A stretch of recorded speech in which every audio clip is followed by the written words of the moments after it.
Hello friends, स्वागत है आप सभी का जीके स्टडी में। दोस्तों, आज हम लोगों का टॉपिक है औरंगजेब। औरंगजेब से संबंधित जितने भी ऑनलाइन प्रश्न होंगे सभी को आज हम लोग देखेंगे। तो चलिए हम लोग स्टार्ट करते हैं।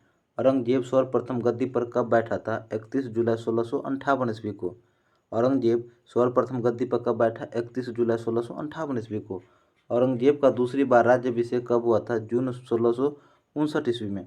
औरंगजेब का दूसरी बार राज्याभिषेक कब हुआ? जून 1659 ईस्वी में। औरंगजेब का माता का नाम क्या था? मुमताज महल। औरंगजेब की माँ का नाम क्या था? मुमताज महल। औरंगजेब के गुरु थे मीर मोहम्मद हकीम। औरंगजेब के गुरु कौन था? मीर मोहम्मद हकीम। औरंगजेब ने प्रथम युद्ध किसके विरुद्ध लड़ा था? ओरछा के जुझार सिंह से। औरंगजेब ने प्रथम युद्ध किसके विरुद्ध लड़ा था? ओरछा के जुझार सिंह से। औरंगजेब ने असम जीतने का कार्य किसे सौंपा था? मीर जुमला को। औरंगजेब ने असम जीतने का कार्य किसे सौंपा था? मीर जुमला को। नेक्स्ट क्वेश्चन देखेंगे। पुरंदर की संधि 1665 ईस्वी में किसके बीच हुई थी? शिवाजी एवं जय सिंह के। पुरंदर की संधि कब हुआ था? 1665 ईस्वी में। किसके बीच हुआ था? शिवाजी एवं जय शाह के बीच में। मदना और अकना गोलकुंडा के किस शासक के मंत्री थे? अबुल हसन के। मदना और अकना गोलकुंडा के किस शासक के मंत्री थे? अबुल हसन के। शिवाजी को कैद कर कहाँ रखा गया था? जयपुर भवन में। शिवाजी को कैद कर कहाँ रखा गया था? जयपुर भवन में। भरतपुर राजवंश की नींव किसने डाली थी? चुरमान ने। भरतपुर राजवंश की नींव किसने डाली थी? चुरमान ने। गुरु तेग बहादुर की हत्या किसने कराई थी? औरंगजेब ने।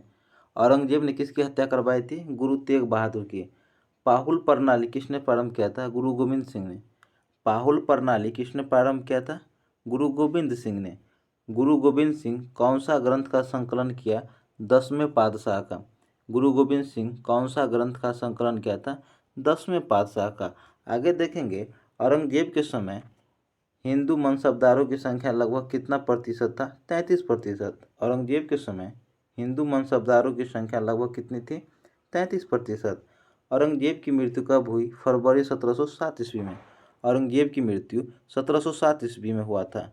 किसे दौलताबाद स्थित फकीर बुरहानुद्दीन की कब्र के अहाते में दफनाया गया था? औरंगजेब को।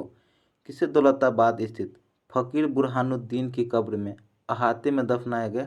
औरंगजेब को। औरंगजेब ने अपने शासन का आधार बनाया था कुरान को। कुरान को आधार किसने बनाया था? औरंगजेब ने। नेक्स्ट प्रश्न देखेंगे। नेक्स्ट प्रश्न है, औरंगजेब ने जजिया कर कब लगाया? 1679 ईस्वी में। औरंगजेब ने जजिया कर कब लगाया? 1679 ईस्वी में। बनारस के विश्वनाथ मंदिर और मथुरा के केशव राय मंदिर किसने तुड़वाए थे? औरंगजेब ने 1669 ईस्वी में। बनारस के विश्वनाथ मंदिर और मथुरा के केशव राय मंदिर को औरंगजेब ने तुड़वाया था 1669 ईस्वी में। शिवाजी के मुगलों को किस संधि के द्वारा किलों को हस्तांतरित किया? पुरंदर की संधि। किस मुगल बादशाह को आलमगीर कहा जाता था? औरंगजेब को। आलमगीर किसे कहा जाता था? औरंगजेब को। किस मुगल बादशाह को जिंदा पीर कहा जाता था? औरंगजेब को। जिंदा पीर किसे कहा जाता था? औरंगजेब को। और आलमगीर भी औरंगजेब को कहा जाता था। आगे क्वेश्चन देखेंगे। किस बादशाह के अंतर्गत मुगल सेना में सर्वाधिक हिंदू सेनापति थे? औरंगजेब के समय। किस बादशाह के अंतर्गत मुगल सेना में सर्वाधिक हिंदू सेनापति थे? औरंगजेब के समय में। किस सिख गुरु की मृत्यु के लिए औरंगजेब जिम्मेदार हैं? गुरु तेग बहादुर। गुरु तेग बहादुर की मृत्यु के लिए जिम्मेदार कौन है? औरंगजेब जिम्मेदार हैं। धर्मत का युद्ध 1658 ईस्वी में किनके बीच लड़ा गया था? औरंगजेब और दारा शिकोह के बीच। धर्मत युद्ध अप्रैल 1658 ईस्वी में औरंगजेब और दारा शिकोह के मध्य लड़ा गया था। औरंगजेब अपने पिता को किस किले में नज़रबंद कर दिया जहां उनकी मौत हो गई? आगरा का किला में। औरंगजेब ने अपने पिता को आगरा के किला में नज़रबंद कर दिया था। आगे क्वेश्चन देखेंगे। जिस प्रकार स्पेन के फोरे ने नेपोलियन को बर्बाद किया, उसी प्रकार दक्कन के फोरे ने औरंगजेब को। यह उक्ति किस इतिहासकार की है? जादूनाथ सरकार की। किसकी? जादूनाथ सरकार की। आगे देखेंगे। जागीरदारी संकट सर्वप्रथम किस मुगल बादशाह के शासनकाल में उत्पन्न हुई थी? औरंगजेब के समय में। जागीरदारी संकट सर्वप्रथम औरंगजेब के शासनकाल में उत्पन्न हुई थी। औरंगजेब ऐतिहासिक ग्रंथ नुरखा ए दिलकुशा के रचनाकार थे। भीमसेन सक्सेना कायसथ। औरंगजेब ऐतिहासिक ग्रंथ नूरखा ए दिलकुशा के रचनाकार थे भीमसेन सक्सेना कायस्थ। औरंगजेब ने बाजीपुर की विजय कब की थी? 1686 ईस्वी में। औरंगजेब ने बीजपुर की विजय कब की थी? 1686 ईस्वी में। कौन सा विदेशी यात्री औरंगजेब के समय भारत आया था? निकोलो मनुची। औरंगजेब के समय भारत आया था निकोलो मनुची। आगे क्वेश्चन देखेंगे, औरंगजेब का उत्तराधिकारी कौन हुआ? बहादुर शाह प्रथम। औरंगजेब का उत्तराधिकारी कौन थे? बहादुर शाह प्रथम थे।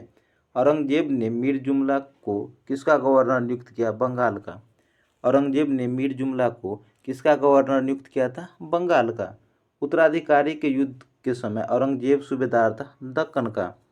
उत्तराधिकारी युद्ध के समय औरंगजेब दक्कन का सूबेदार था। औरंगजेब के विरुद्ध किस राजपूत सरदार ने बगावत कर दी थी? दुर्गादास राठौर ने। औरंगजेब के विरुद्ध दुर्गादास राठौर ने बगावत कर दिया था। दिल्ली के लाल किले में मोती मस्जिद का निर्माण करवाया था औरंगजेब ने। दिल्ली के लाल किले में मोती मस्जिद का निर्माण किया था औरंगजेब ने। मुगल सम्राट औरंगजेब कौन सा वाद्य यंत्र बजाते थे? वीणा। औरंगजेब कौन सा वाद्य यंत्र बजाते थे? वीणा बजाते थे। आगे क्वेश्चन देखेंगे, दक्षिण में किसके शासन में मुगल साम्राज्य तमिल राज्य क्षेत्र तक फैला? औरंगजेब के समय में। दक्षिण में किसके शासन में मुगल साम्राज्य तमिल राज्य क्षेत्र तक फैला? औरंगजेब के समय में। औरंगजेब ने दक्षिण में कौन कौन से दो राज्य विजित किया? बीजापुर एवं गोलकुंडा।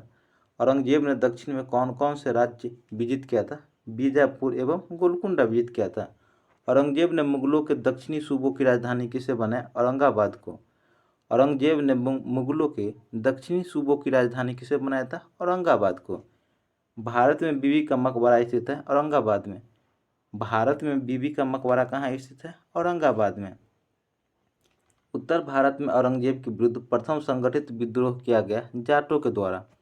उत्तर भारत में औरंगजेब के विरुद्ध प्रथम संगठित विद्रोह किया गया था जाटों के द्वारा किया गया था। 1669 ईस्वी में मथुरा के जाटों ने किसके नेतृत्व में औरंगजेब के विरुद्ध विद्रोह किया था? गोकुल के। 1669 ईस्वी में मथुरा के जाटों ने किसके नेतृत्व में औरंगजेब के विरुद्ध विद्रोह किया था? गोकुल के नेतृत्व में। किसके नेतृत्व में? गोकुल के नेतृत्व में। किस मुगल बादशाह के ने मरते वक्त कहा था मैं अकेला आया था और अकेला जा रहा हूँ? औरंगजेब ने। किसने कहा था मैं अकेला आया था और अकेला जा रहा हूँ? औरंगजेब ने कहा था। किस मुगल बादशाह को देवरवेश और जिंदा पीर के नाम से पुकारा गया? औरंगजेब को। देरवेश और जिंदा पीर के नाम से किसे पुकारा गया? औरंगजेब को। मुगल काल में मंत्रिपरिषद को क्या कहा जाता था? विजारत। मुगल काल में मंत्रिपरिषद को क्या कहा जाता था? विजारत कहा जाता था। मुगल सम्राट किस दिन अपना कचहरी लगाते थे? बुधवार को।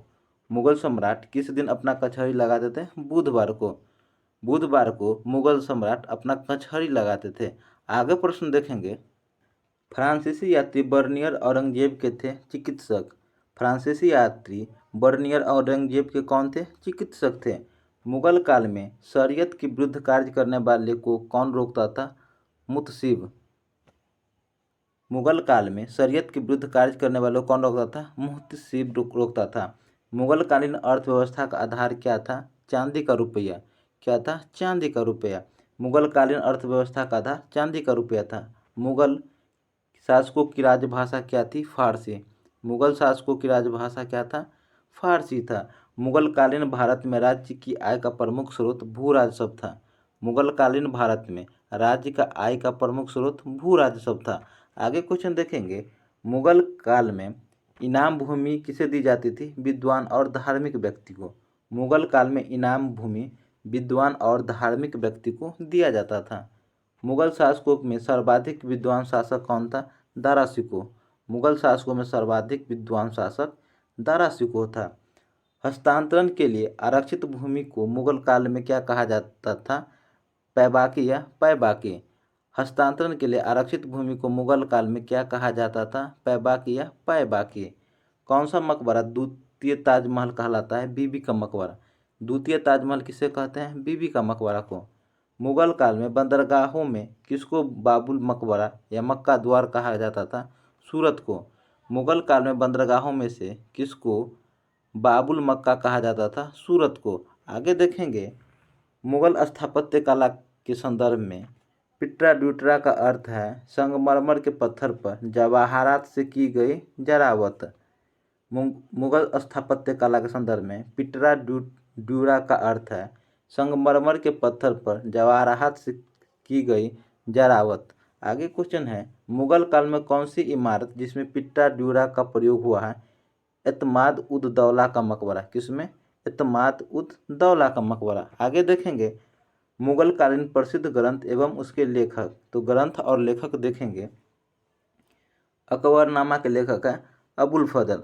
अकबरनामा के लेखक कौन है? अबुल फजल। हुमायूंनामा के लेखक गुलबदन बेगम। हुमायूंनामा के लेखक कौन है? गुलबदन बेगम। बादशाहनामा के लेखक अमीनय कजविनी हैं।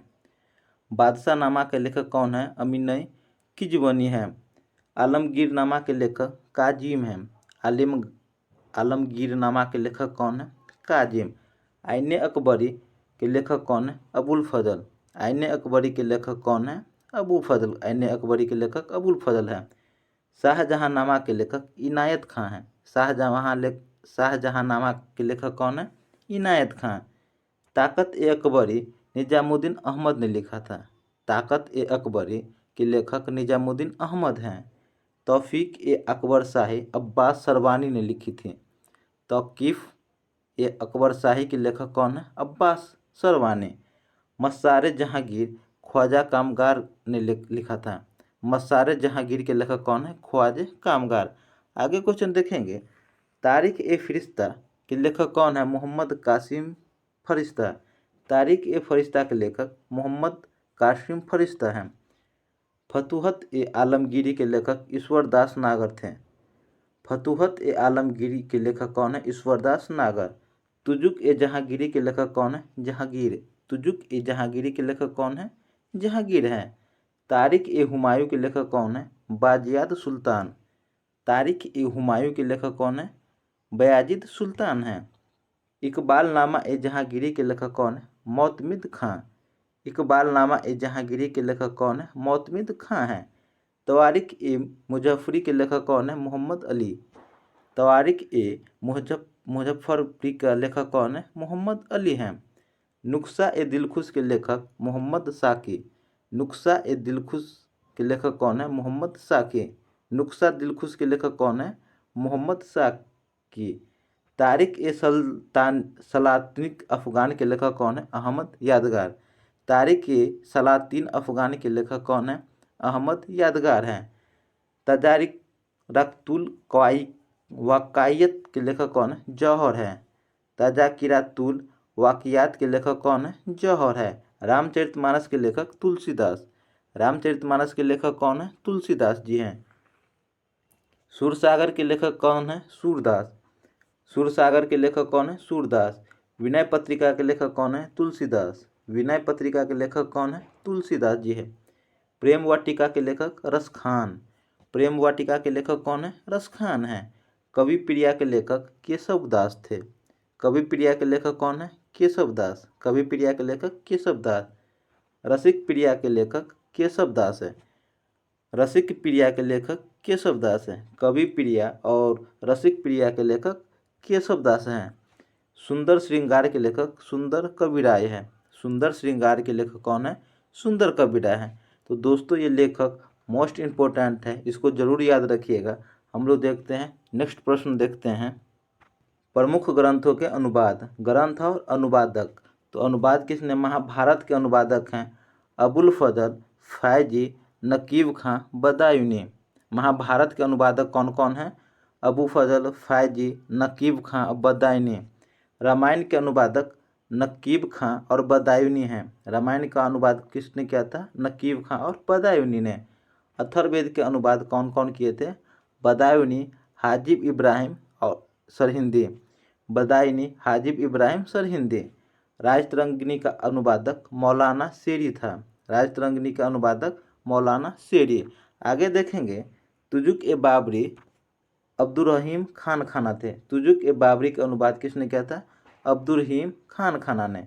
50 उपनिषद का अनुवाद किसने किया था? दारा शिकोह ने। 50 उपनिषद का अनुवाद किसने किया था? दारा शिकोह ने। नल दमयंती को किसने अनुवाद किया था? फैजी ने। नल दमयंती को फैजी ने अनुवाद किया था। लीलावती को फैजी ने। नल दमयंती और लीलावती को फैजी ने अनुवाद किया था। भागवत गीता को दारा शिकोह ने अनुवाद किया था। भागवत गीता को दारा शिकोह ने अनुवाद किया था। योग वशिष्ठ को दारा शिकोह ने अनुवाद किया था। भागवत गीता और योग वशिष्ठ को दारा शिकोह ने अनुवाद किया था। कलिय दमन का अबुल फजल ने अनुवाद किया था। कलिय दमन का अबू फजल ने अनुवाद किया था। दोस्तों ये भी मोस्ट इम्पोर्टेंट है, इसको भी ज़रूर याद रखिएगा अनुवाद को। तो दोस्तों आज हमारा ये टॉपिक कंप्लीट हुआ। ये अब टॉपिक आपको कैसा लगा हमें कमेंट करके ज़रूर बताइएगा। अच्छा लगा तो लाइक कीजिएगा, कमेंट कीजिएगा, सब्सक्राइब कीजिएगा। मिलते हैं नेक्स्ट टॉपिक में, तब तक के लिए जय हिंद, जय भारत।